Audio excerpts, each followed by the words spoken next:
Let's see if this angle works better. I want you guys to see my face. Alright? Alright, right here. How about now? Does that look good? Can you see me clearly? Let's see. That looks better, right? I think so. What do you think? Comment below and let me know, because I want to know.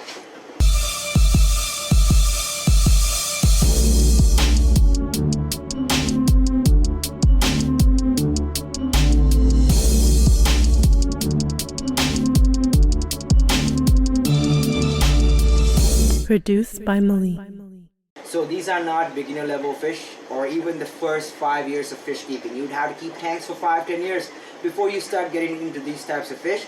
And if you do want to keep these type of fish, you have to go through the process of keeping other easy to keep fish like super reds and blue-eyed lemons, which are also quite hard to keep and breed when you really boil down to it. And then gradually graduate to some of these more expensive fish with your profits. Otherwise, you are going to be looking at heartaches, and you do not want to flush several $1,000s worth of fish you just paid for out of the money you worked really hard to make that month.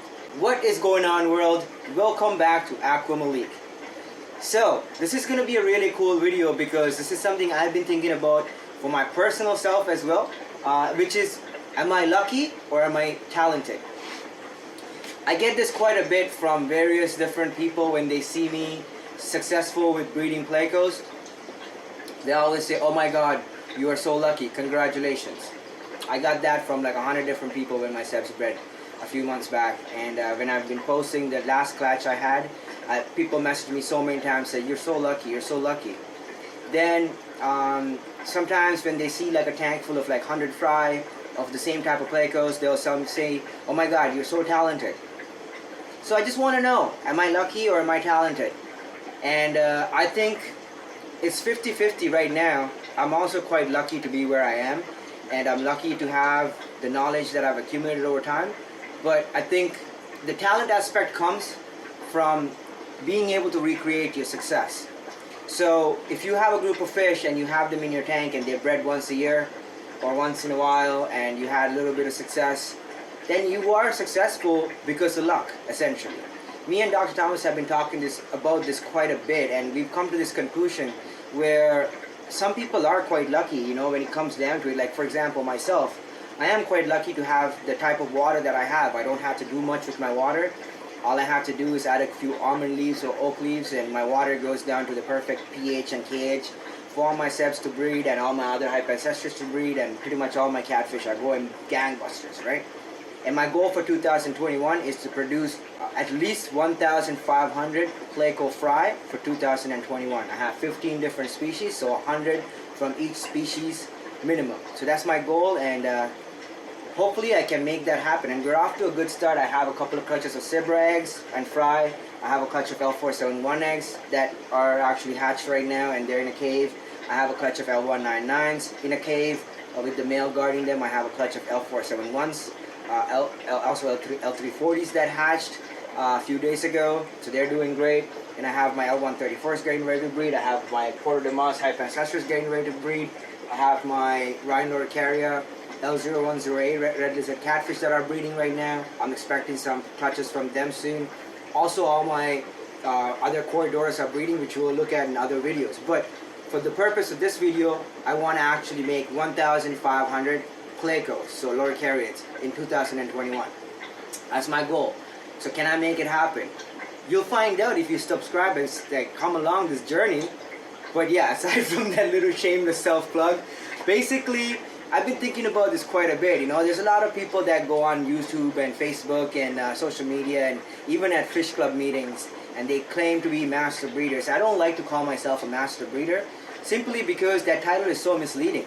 Because there are people that have perfect water, near perfect water. They live in a place where their water is ideal for creeping and breeding these particular types of fish, and they have considerable success. But when you ask them why their fish are breeding even the water parameters, they seem to have no bloody idea of exactly what's going on in their tank. Do you know what I mean? I used to be one of these people. That's how I know. Because I'm so lucky where I live, the water is so perfect. All I have to do is put some acid in the water by adding some oak leaves, some some catappa leaves or whatever, or don't do water changes for 6 weeks or so, the acid builds up. I do a small water change, the nitrates go down a little bit, the fish think, okay, it rained, everything is great, the acids are still high, so the KH is quite low, and they breed. Okay, this is pretty much what happens for a lot of people when they say they're lucky, or when they say they're successful and they're a master breeder. They have perfect water, so then in turn they don't actually have to do anything and they never learn anything. This used to be me. Now when it comes down to it, in the last year I've actually had to help so many people with various types of water, and then in turn had to test my own water to figure out where my water is and what's actually going on in my tank. And lo and behold, I learned so much. I'm still learning. I mean, I think this is one hobby where I've been in this hobby for almost 40 years now. I'm 41 years this year. I'm going to be 41 in 6 months. And I've been in this hobby since I was 3, so 37, 38 years, okay? That's when I got my first fish tank. So I've kept fish for all my life, and I've been quite lucky in all of it because I had really good water all the way across, and my fish were always breeding. A lot of my South American fish, tetras, I never had any issues with breeding tetras, cichlids, like from South America, like discus or angelfish, also catfish, like that are from South America, like loricariids, you know, or corridoras. No problems. They all breed for me without any issue. But I really didn't know why. Do you know what I mean? I didn't understand the mechanics of it. All I knew was I would do this or I would do that. So when you ask a master breeder and they tell you, oh, do a cold water change, that really just says that they have no bloody idea of what's really going on. And it's completely fine.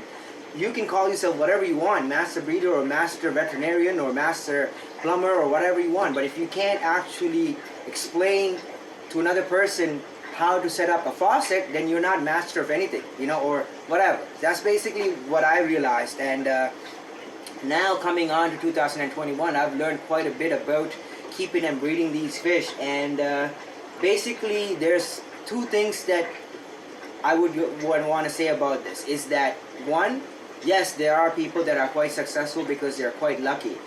But the real success is when you can recreate your success over and over and over again without too much of an issue. So for example, in my case, my goal for 2021 is to produce 1,500 of these catfish, okay, in total. So 100 of one kind, 100 of the other kind. I have 15 different kinds. If I can make all of my fish breed at least 100 babies this year, great. Then I can say, you know what, I've recreated my success from 2020, and I've actually recreated basically recreated it in a on-demand manner where I actually have control over what's really going on in the tank, and I can actually breed the fish when I feel like the fish need to breed, so I know what to do, right? That's basically where you want to get to, and then you can start calling yourself a master breeder or whatever you want. Same thing applies to breeding angelfish.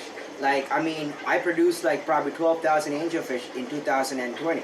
Okay, you guys seen all of them. You guys probably seen all the videos with all the fry, and I've sold pretty much all of them. I have like less than 20 fish left right now, and I'm sold out completely. I'm actually waiting for new ones to come in to breed, and basically I have clients that are waiting that I have to say no. This whole week I've been saying no to people for angelfish. Okay, now am I a master breeder of angelfish? I would like to say so, but at the same time, am I a master breeder of Ultim angels? I haven't bred Ultims yet. I only have my groups right now. So when I start breeding them, it's going to take me some time. There might be some luck involved. There might be some, skill involved. But then maybe a year into it, I can actually say I'm a master breeder of that particular species. So a master breeder does not necessarily mean that you are capable of breeding every animal out there. You know, like some people can breed some animals better and whatever. Also, I think this has to go without saying. Try to keep animals that can live and breed easily in your water, in the water that you get out of your faucet. What do I mean by that? Like, I was actually on Facebook earlier, and I read this comment by this young lady, and she wanted to know if she can keep and breed Plecos at a pH of 8, right? So I really quickly commented on it and said, you know what, like, I don't want to be rude or anything, but you have perfect water to keep Rift Valley, Rift Lake cichlids. I mean, I can't keep them here in my tanks. In Toronto, if you want to keep Rift Valley fish, like basically African cichlids, you have to add calcium carbonate to your water. So crushed corals, coral sand, whatever, however you want to get calcium carbonate into your water. That's the only way you can keep them, and you can keep them quite successfully. All you have to do is add like a bag of crushed corals into your filter, and you have Lake Africa or African Rift Lake in your living room all of a sudden. The same thing applies for this water with oak leaves or almond leaves. You add a couple of those in the water, all of a sudden you have the Amazon in your living room. Now, knowing that is skill, okay? That's where the skill aspect comes. But if you are a fish breeder that does not understand that, and they say, okay, a cold water change is what triggers my fish to breed, they really have no really idea of what's going on. And I'm not meaning trying to diss anybody or talk bad about any particular person, but in general, that's basically what it boils down to. If you have if you talk to a master breeder and they tell you, oh yeah, do a cold water change, you know, and drop the temperature by this amount, and you know, whatever, they just tell you what has worked for them in the past when they gotten lucky. They might be lucky every few weeks because they have perfect water, or that they're neglectful of their tank and so the acids build up, whatever reason it might be. But the reality is they really have no idea of what's going on. If they cannot tell you by numbers the temperature at this temperature, like I can show you a chart of when my sebs breed. Okay, I know my KH is 0 because I actually measure it. Okay, so when I tell you guys your KH needs to be close to 0, obviously when people ask me how am I so lucky, I'm not lucky. Okay, I just know what to do. I've learned it over years of doing this, and also having so many conversations with people like Dr. Thomas, who have actually helped me quite a bit in this regard. And basically I can tell you now without a doubt, my fish, pretty much all my catfish, breed close to KH of 0. This happens in all my tanks. My pH drops quite drastically when this happens, so this is not something that is advisable for an amateur fish keeper to do. But with things like oak leaves or whatever, and if you have like a decent snail population, you can stabilize your pH. And these are things we can look at in upcoming videos. So comment below if you want me to cover these in detail.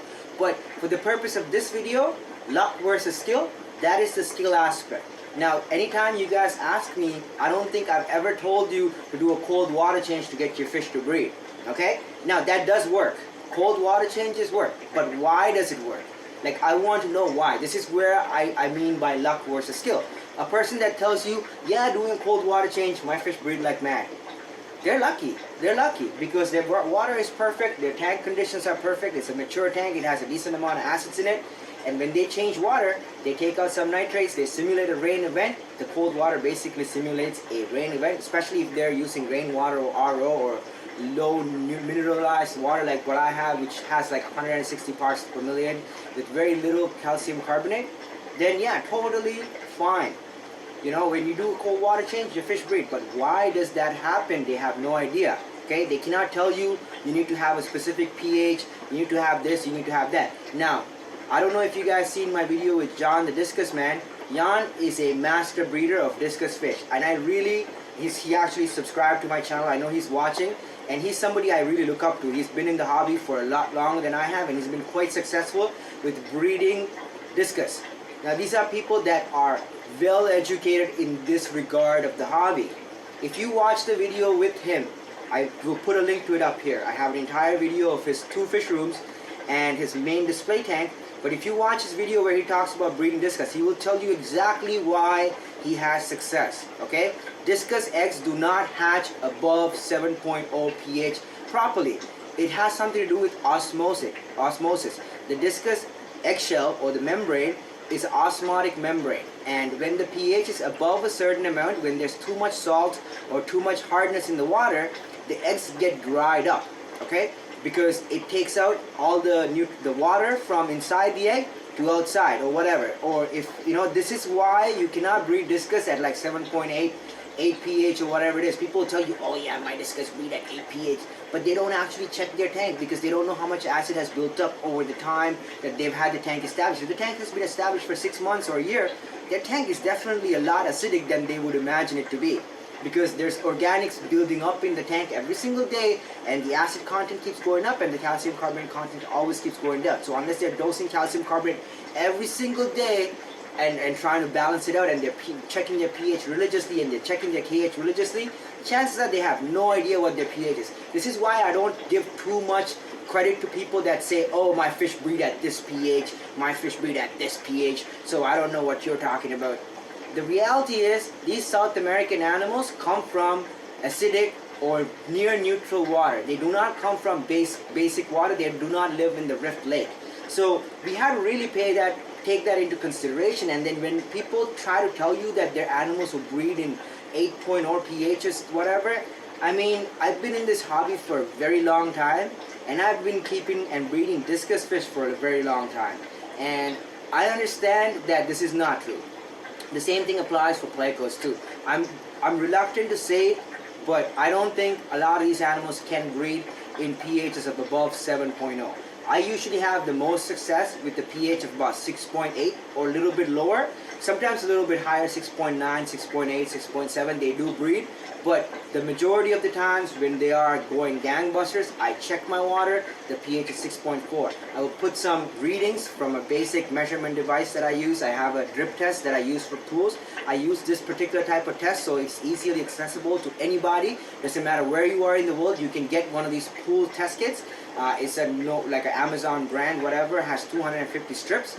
And I just stick it in there, 2 seconds, take it out, gives me a reading of my pH, my KH, my chlorine, my ammonia, my nitrates, and my GH, okay? So that gives me a basic understanding of where my water is. And I've been doing this religiously with all my breeding tanks just so that I have a baseline of where these animals breed. And lo and behold, it's always around 6.5 pH or lower. The test kit does not measure below 6.4, but every single time I've tested it, it's always been 6.4. So I'm assuming it's even a little lower.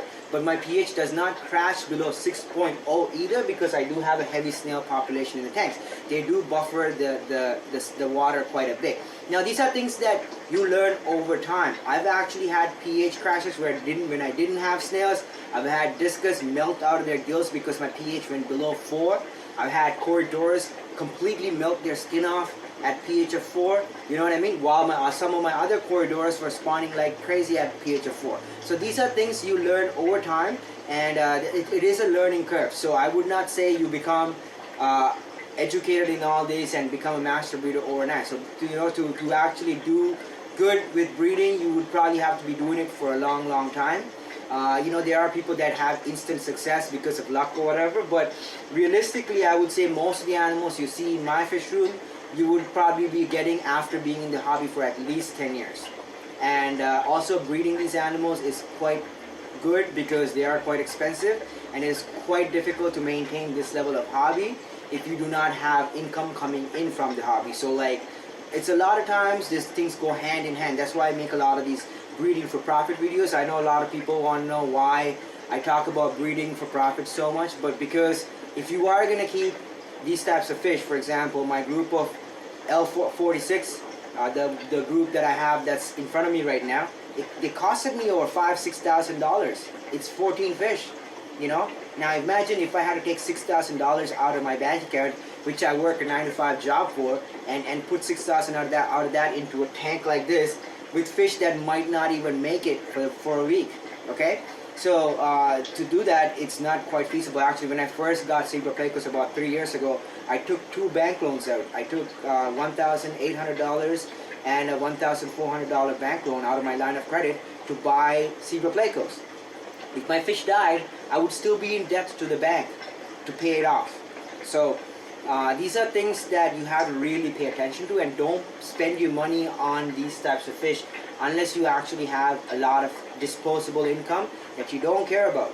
A lot of the fish that you see in my fish room are bought from money that was made with selling fish. So like when you see me spending $3,000 on buying these super rare, super expensive Plecos, I actually didn't spend $3,000 out of my own money to buy that fish. I sold $3,000 worth of fish, and I literally just gave that $3,000 and bought 7 more fish instead of putting it in my bank account.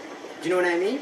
That's the only difference. So that's what I'm going to leave you guys with, is that if you are going to try keeping fish, these types of fish, you have to be experienced before you get to this level. So these are not beginner level fish, or even the first 5 years of fish keeping. You'd have to keep tanks for 5–10 years before you start getting into these types of fish. And if you do want to keep these type of fish, you have to go through the process of keeping other easy to keep fish like super reds and blue-eyed lemons, which are also quite hard to keep and breed when you really boils down to it. And then gradually graduate to some of these more expensive fish with your profits. Otherwise, you are going to be looking at heartaches, and you do not want to flush several $1,000s worth of fish you just paid for out of the money you worked really hard to make that month.